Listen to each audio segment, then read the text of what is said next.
Hi, and welcome to Defining the Reality. I'm your host, Kristina Hart, and I am here with a very good friend of mine, Johnna Harris. Hello. And we are doing this podcast, and we called it Defining the Reality because we are going to talk about the reality of what's going on in the world, as well as reality TV, because our favorite things are those two things, plus advocacy, politics, and all the things in between, being a millennial and everything that comes with that. So, Yes. Johnna, do you want to introduce yourself?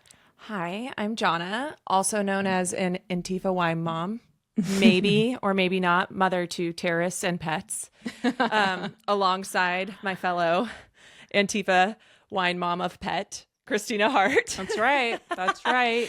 And this is going to be so fun. I love this. This is definitely our wind down at the end of the day. We're always texting each other, usually like in between wild things that are happening in the world and making sure we're aware of current events.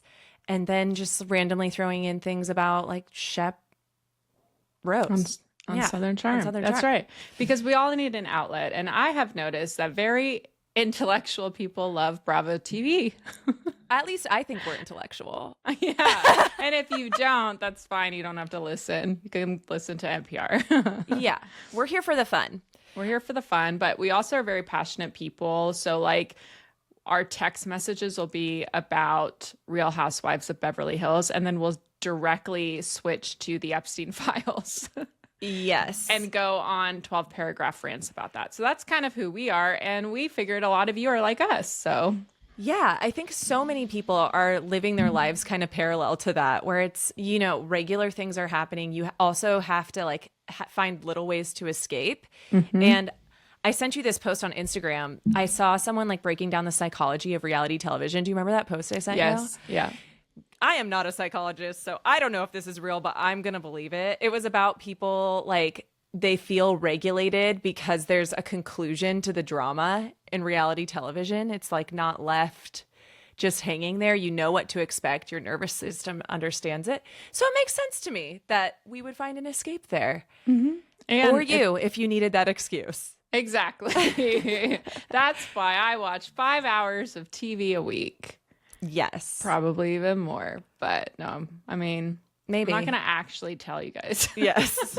We're not doing screen time reports right now. No, that's right.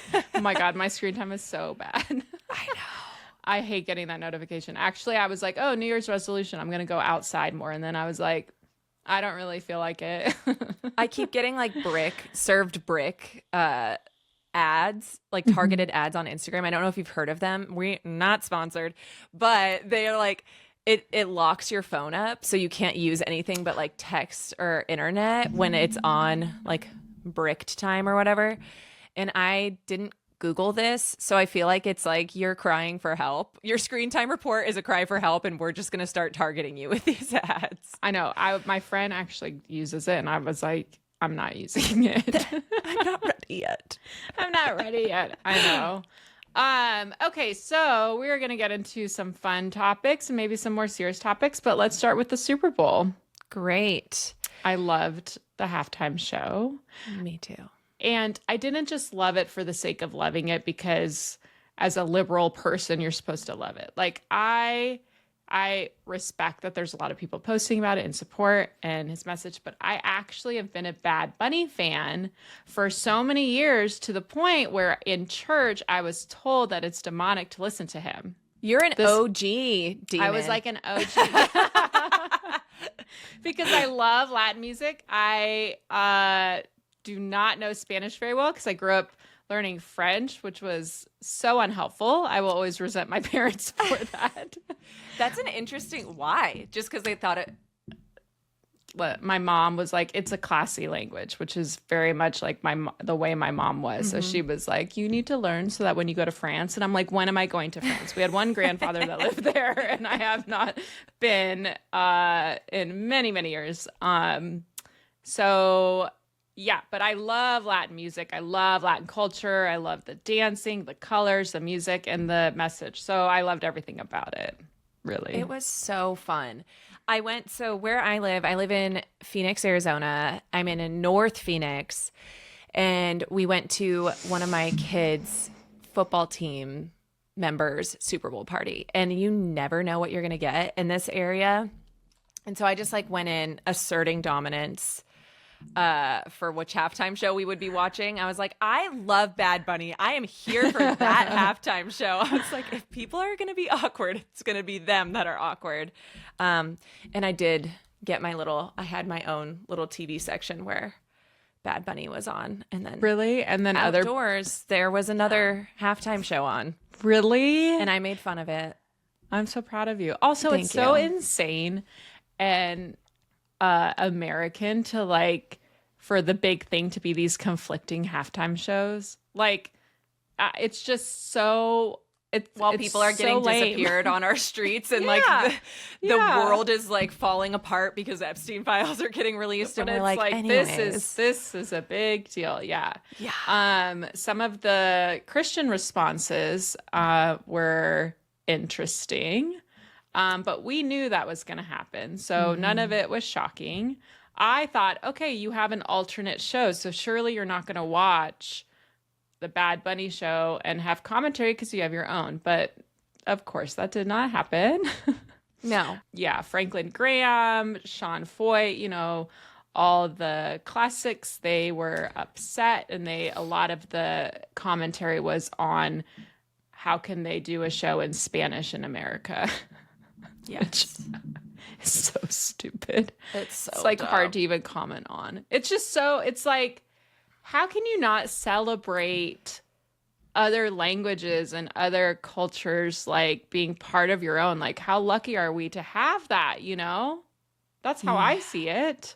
Yeah. I mean, that's because you're like a regulated, normal human that like views other humans as beautiful and worthy, which unfortunately is not the case for mainstream evangelicalism currently, maybe for a long time in the US.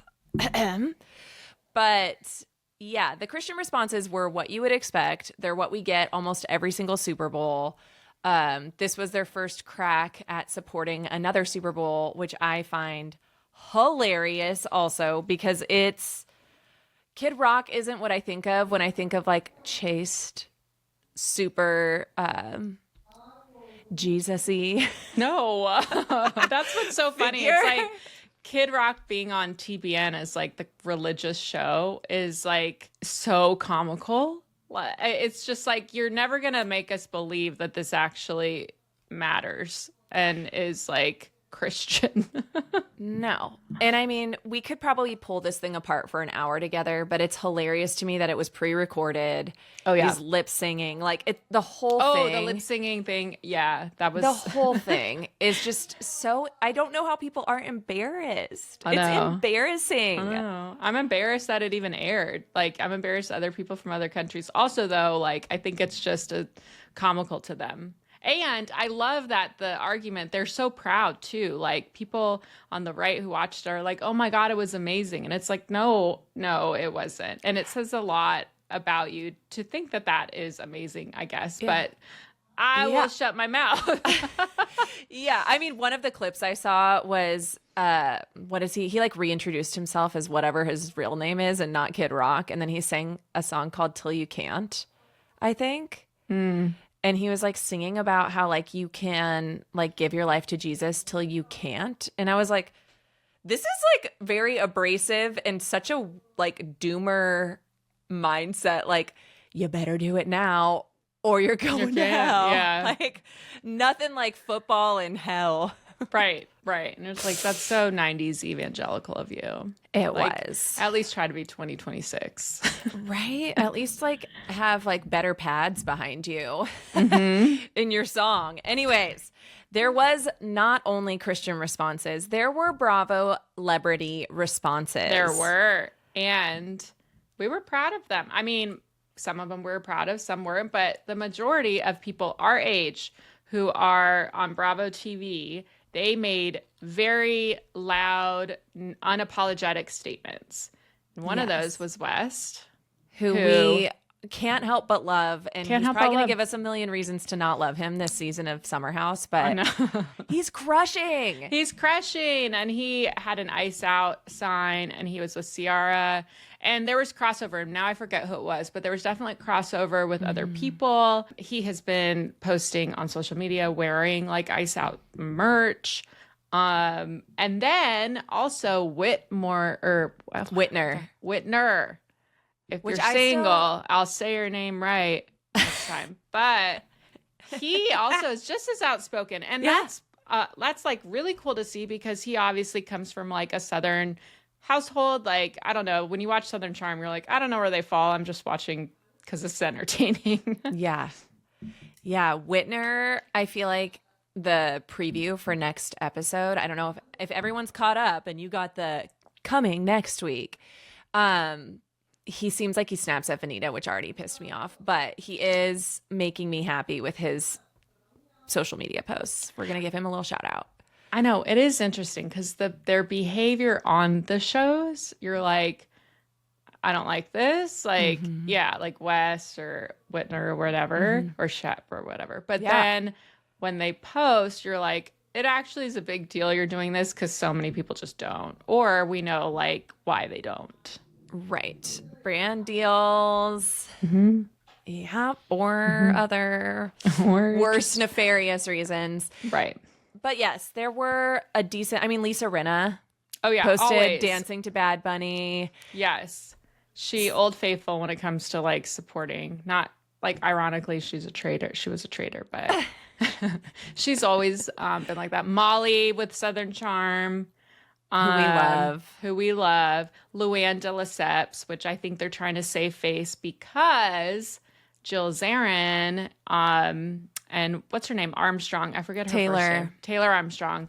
They did the quintessential, I can't believe the whole thing was in Spanish. Da da da da da. This was the worst halftime show ever. Least American thing. Least American thing. And then Jill quickly took hers down because she got backlash, which I was like, she probably knows she's going to get backlash. It's all a PR move, probably to bring press for their show that's going to be on E.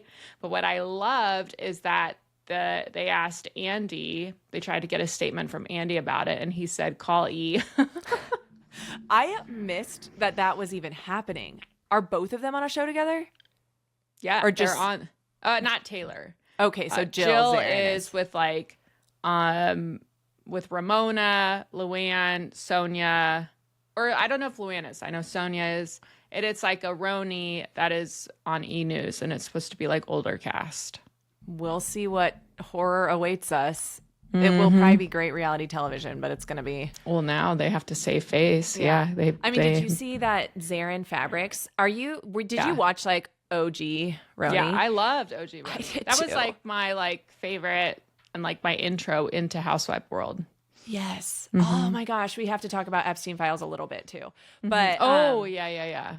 like Zarin Fabrics was like, they haven't been affiliated with us for X number of years, and totally like made a statement fully against everything Jill said, and like we celebrate diversity here.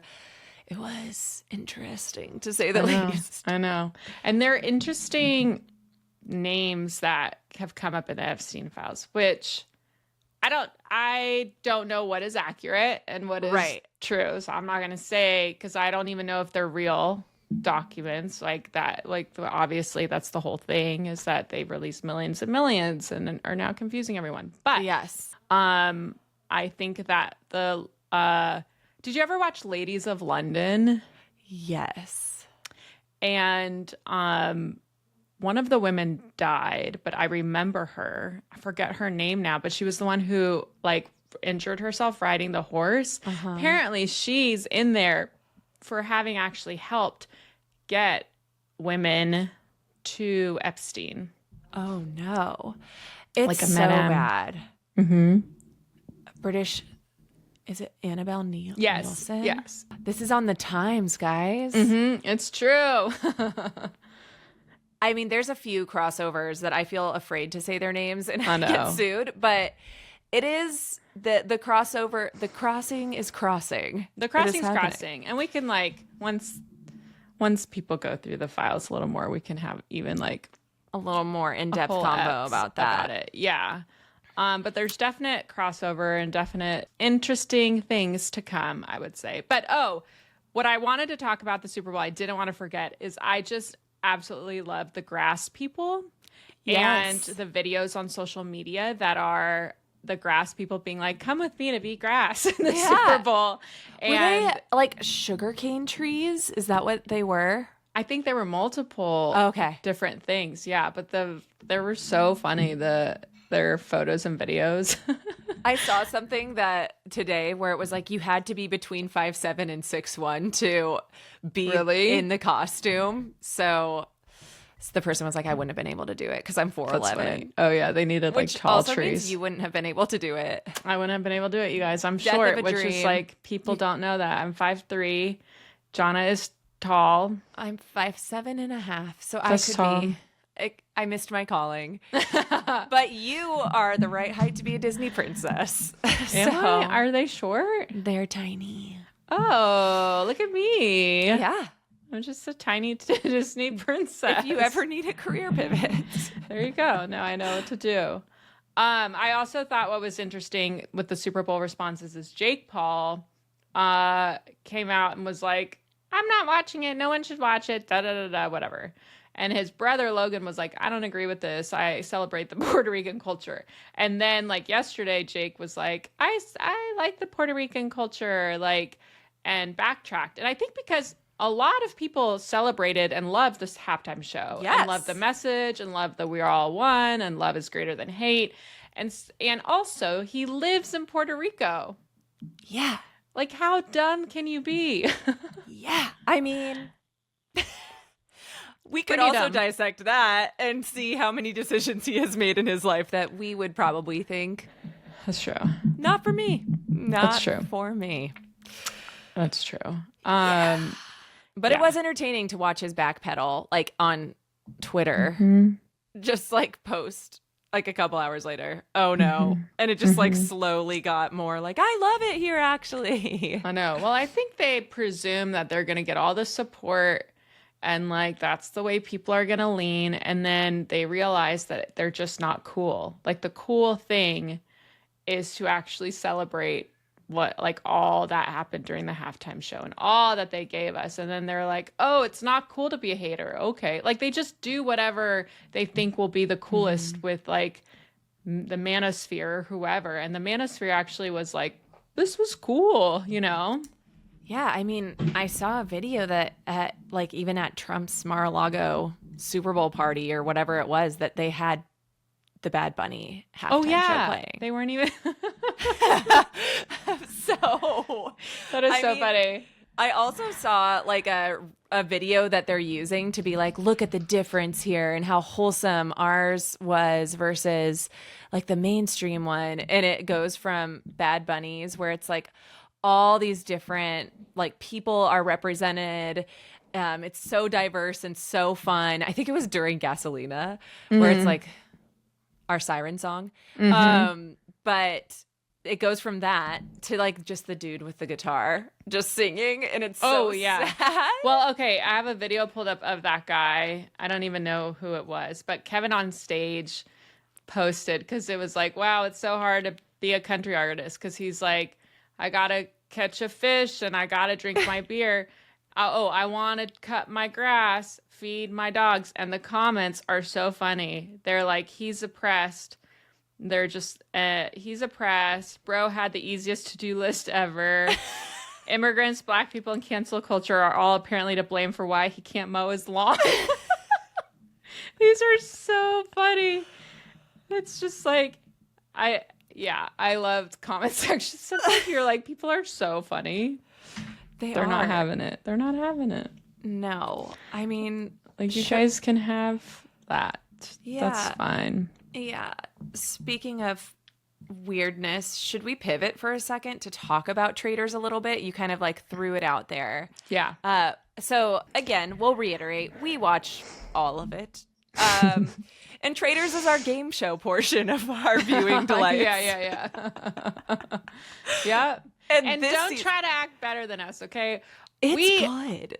Johnna and I keep up on so much news and are daytime jobs. It's just all like about this stuff. And so at nighttime, there's just nothing better to sit there after everything is quiet and just turn on Traitors.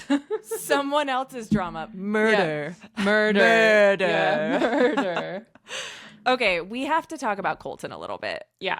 A moment for the Bachelor girlies too, or gays. Maybe straight men are into this with us. If you are, you're our people. Colton being a choice on the Traitors at all, like as a character, I felt was so weird. What are your thoughts on it? Okay, so I actually, this must have been 8 years ago, maybe even more. I saw Colton and Cassie in a trailer for like a merch thing and it was at a Luke Combs concert and Morgan Wallen was opening, and I went with my friends. Had no idea who any of these people were. I had no idea who any of these people were. We went to this after party. I mean, it was prime and Los this was Angeles. In LA. Yeah, it's prime Los Angeles. And everything you just said sounds like it was when you were in Nashville. Yeah, no, this was Los Angeles, and Colton and Cassie were there, and I'm not gonna. Yeah, they were just there. Is what I'm gonna say, but. You know, I think that Colton has had a pretty interesting history of reality TV. And so it's just a choice to have him on the show.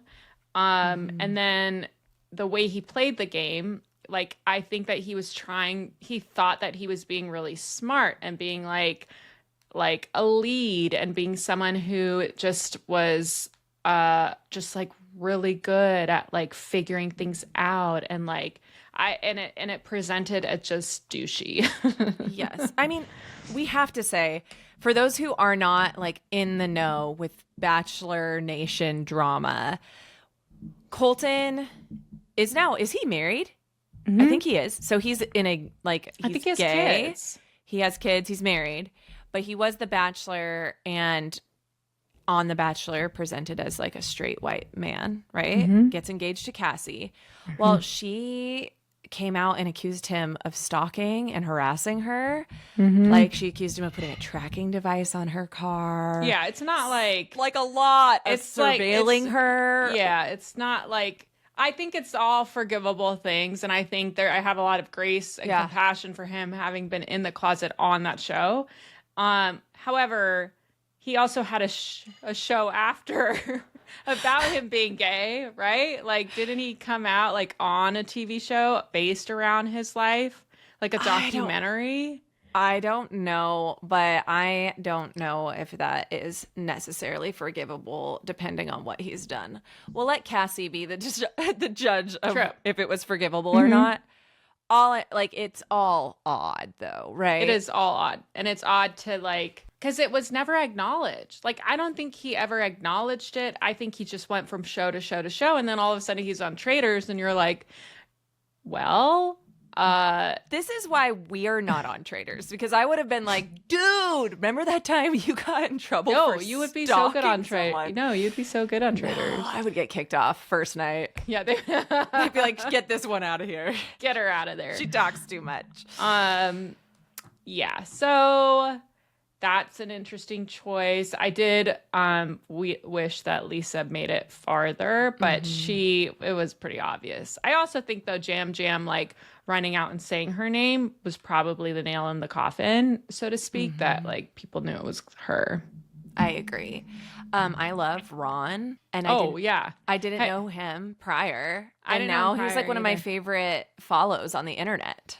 Yeah, his threads where he's like spilling the tea. He's spicy. Go follow him if you're not and you're into this stuff. I know. I for sure think Rob is taking it. Do you? Yeah, I think Rob's taking it, and I think Rob is really hot, and I think Rob is smart. And then I'm like, is that just because it's like, I don't like, if you were to compare him to other men, like, you know, not that we're lining them up and comparing them, I would choose the other guy over Rob, because he's like, I don't know why. I think that I'm just falling into the trap of like the propaganda machine of Rob that they're like feeding us. But that man is beautiful. And I did love his friendship with Ron. I didn't like the thing with Colton, but he is right where he's just playing a game and he's like, this is a game. And I do think that that's also true, which is why he'll probably win. I did think Candace held her own and trying to be like, okay, but you have zero loyalty and I was supposed to be in this with you. I think there's validity to that. Yeah. I did feel like Candace and Lisa both showed their cards a little bit too much during the season thus far, but yeah. I think Rob's gonna take it. And I mean, I also watched Love Island. It's a lot, and I don't know if you watched Rob's season, but so I never watched Love Island. I think I watched Ariana's like a couple episodes when she was hosting it, but I think it was too many episodes for me, so it's like not I couldn't great. keep up. It's like every single day you have to commit to this to know what's going on. So many other shows that I watch, but it's interesting seeing him like here now because he was like a total bro on Love Island too, and by bro I mean like he cared the most about his friendships with the dudes by far. It was like, why is he even? It felt like he was there and people were saving him just because they wanted to be friends with him. But not because he was like actually making like love connections. I mean, he kind of did that on Traders. Yeah, he's doing the same exact thing. So he's probably like a great friend to dudes. Yeah, that's true. Which I mean, all right, he would do good on Southern Charm. He would do great on Southern Charm. I know. Speaking of Southern Charm, is so funny because the men are like the cattiest. Like the heated rivalry memes about Austin and Craig.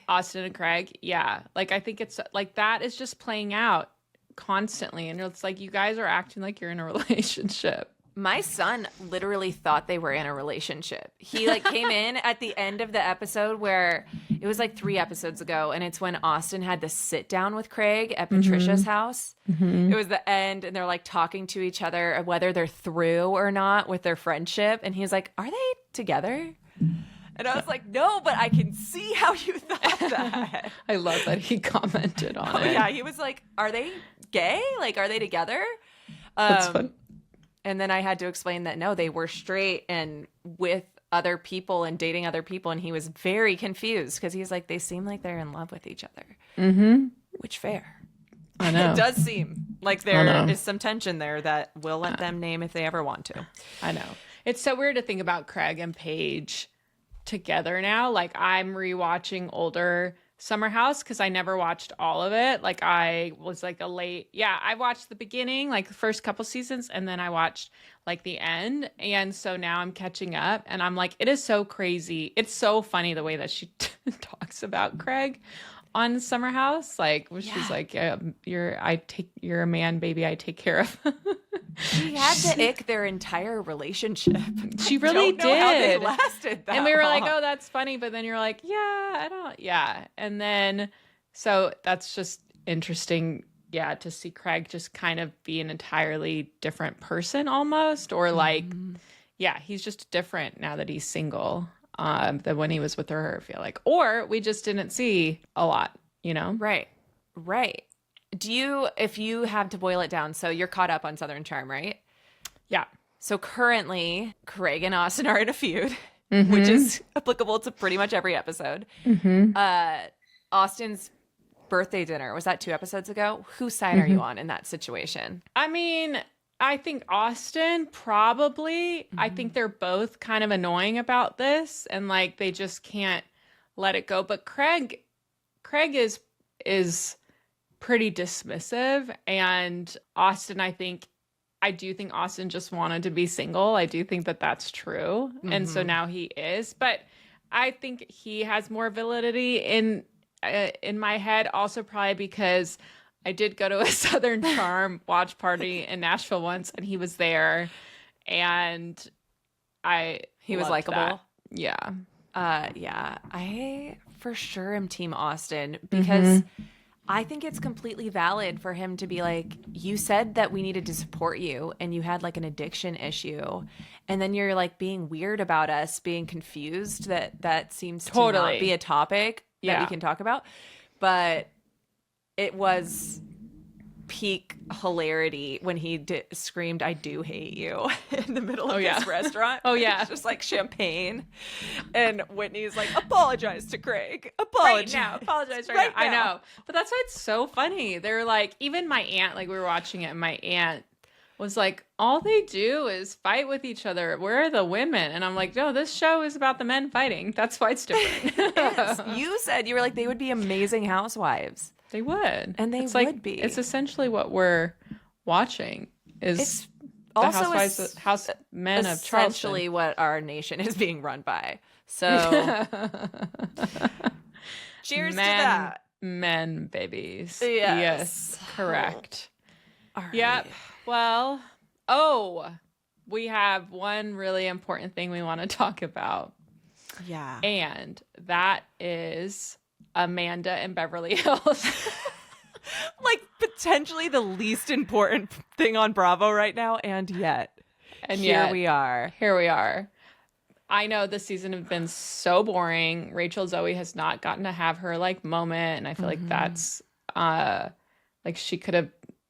I feel like it's coming. Given us so much. I feel like it's coming too. But Amanda is very unrelatable. She's very annoying about money. She's very feels like new money person. Like she is like the woman before in the old seasons who was like, these sunglasses are $25,000. And like everyone's like, no, like talking about money like that is so cringe. Even though these people are so wealthy and they do, but I don't know, the way that she does it and her book and her business and then being in a cult, having been in a cult, like which Johnna did some research about. Yeah. Well, she's also like the epitome of privilege. Yeah. Like the way I honestly would love to talk about her Instagram post before we get into cult stuff, because the way she talks is kind of, it gives off the vibe like I only let good things into my space because negativity could bring my energy down and I'm trying to be at a higher vibration. So it's like I don't have to actually know what's going on or like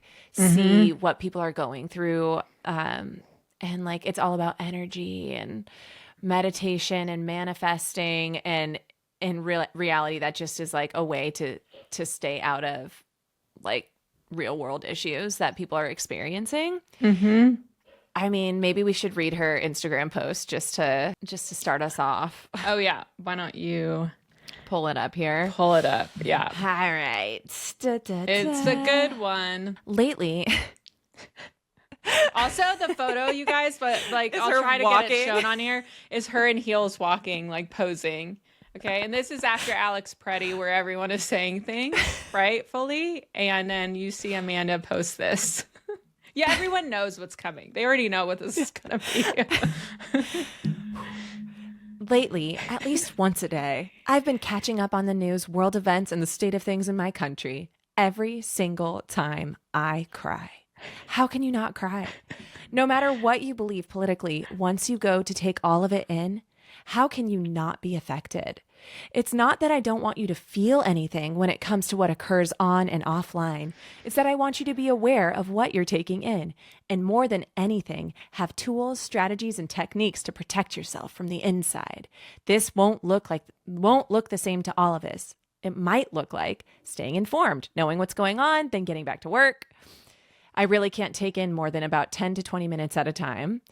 Taking action, calling your representatives, spreading awareness, creating instead of consuming. This one is big in my life. I get on social media to post content. I stay away from daily mindless scrolling. I don't consume much.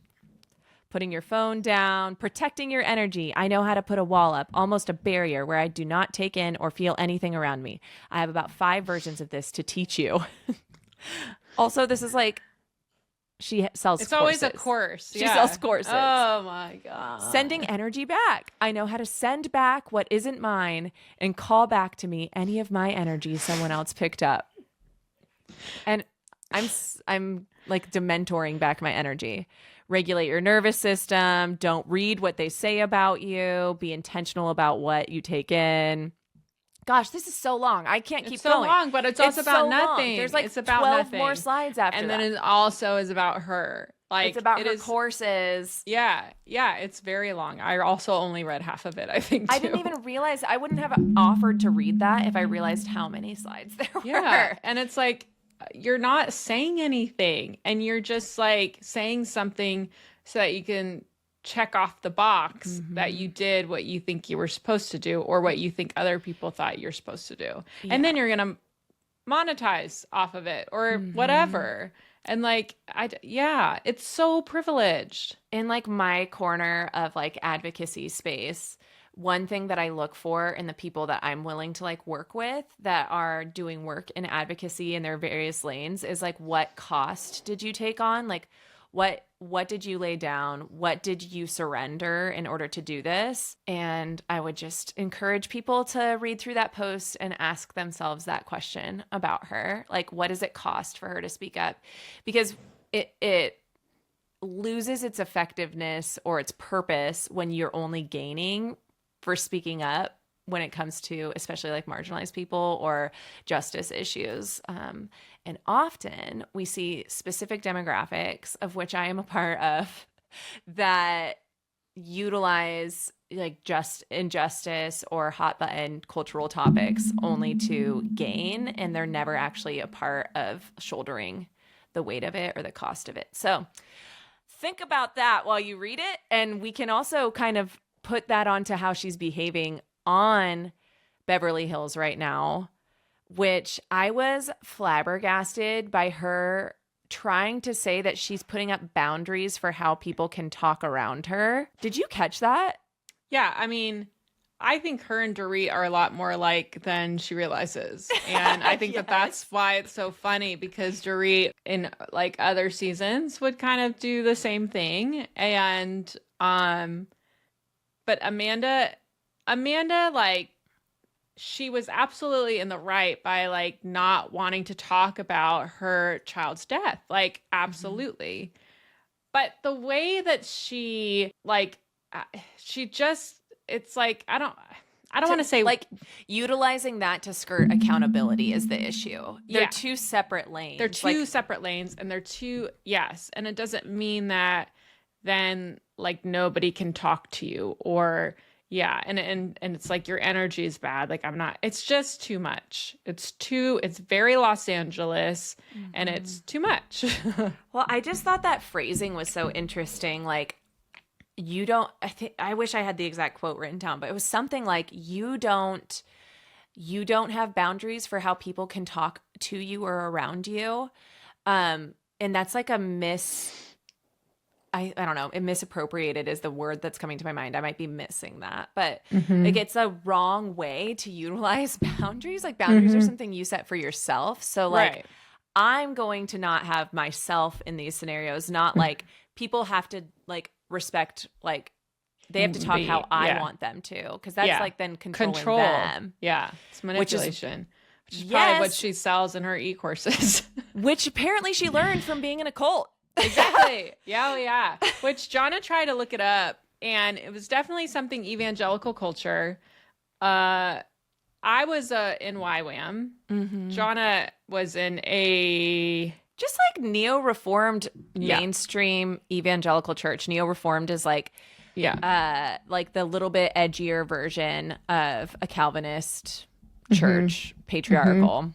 So we that's a lot of what our internet presence started as, or like was deconstructing these spaces. It talks, we're very well versed, you know, and Johnna, especially in the work she does, advocating for survivors of abuse, church abuse, and different, you know, lanes of that. I think that she's the expert on cults. And so it's just interesting because what did you find?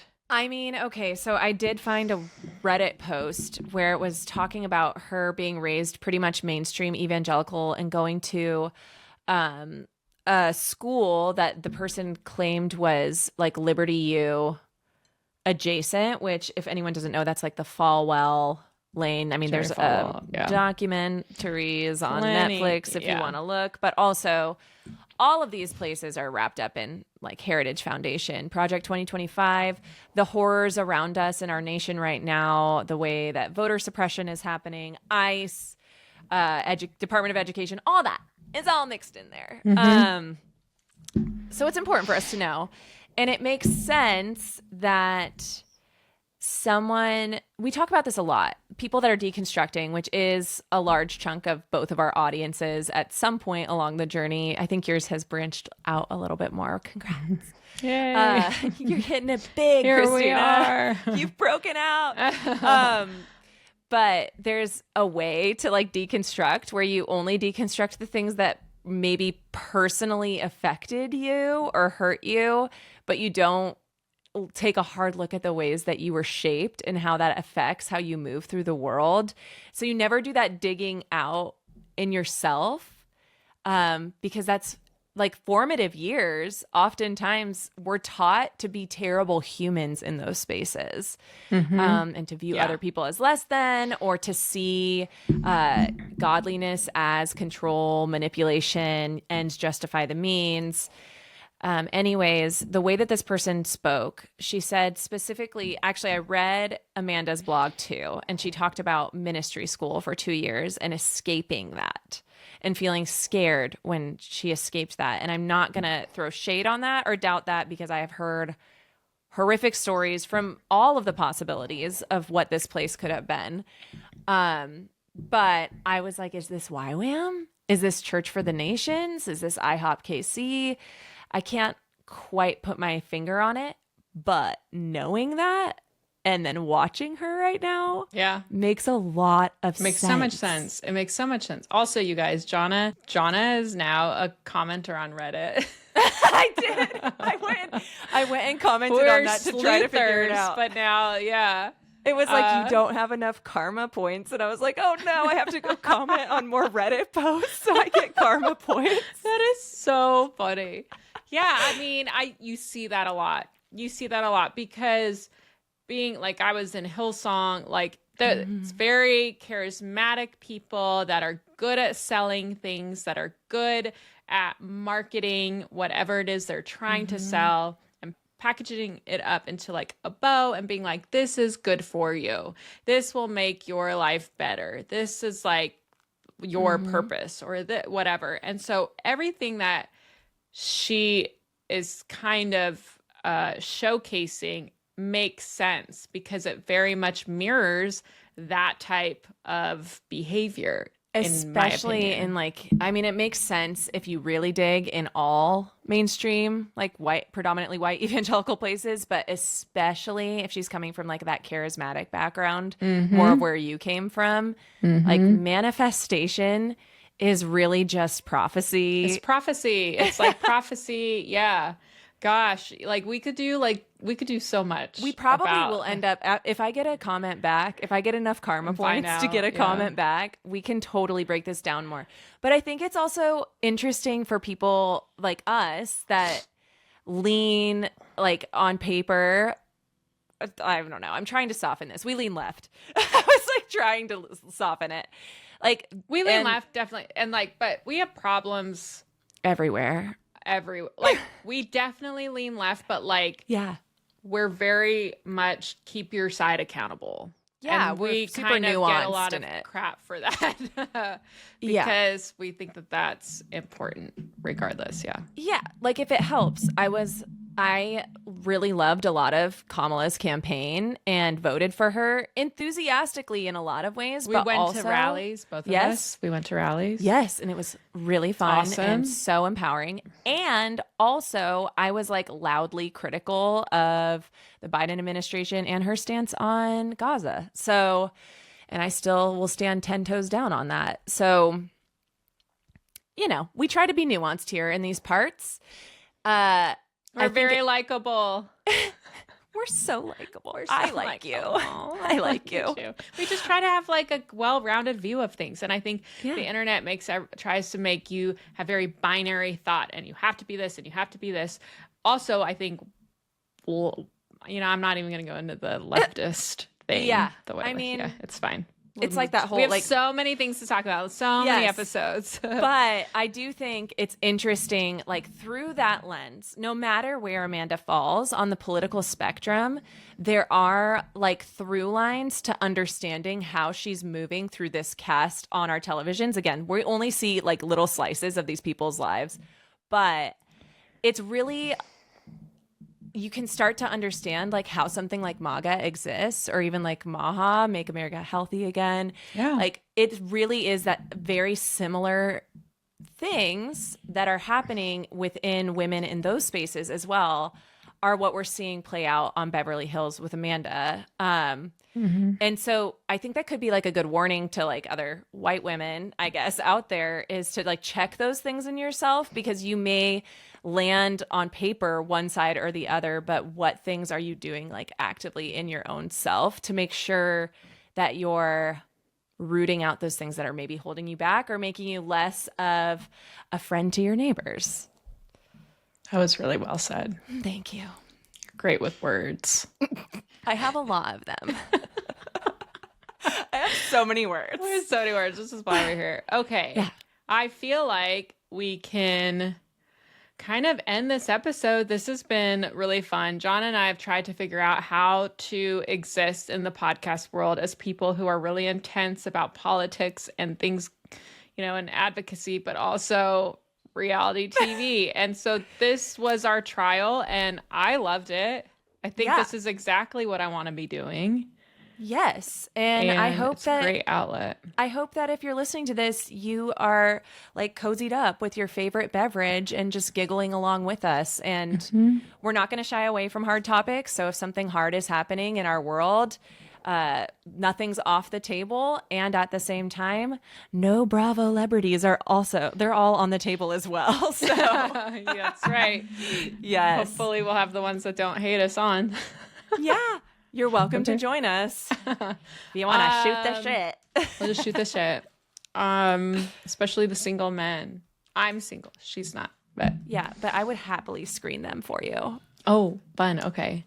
Great. Well, thanks, guys. You can follow Defining the Reality on Instagram. And as these roll out, we will become professional with websites and such. So thank you so much. And we'll see you next time. Thanks, friends.